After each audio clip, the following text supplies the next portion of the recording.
السلام علیکم ورحمۃ اللہ وبرکاتہ۔ آج 25 جون 2022 روز سنیچر۔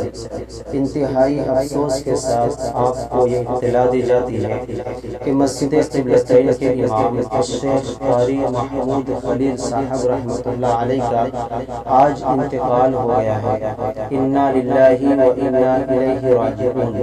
حضرت کا نماز جنازہ آج مغرب کی نماز کے بعد مسجد نبوی میں ادا کی جائے گی اور تدفین جنت البقیع میں ہوگی۔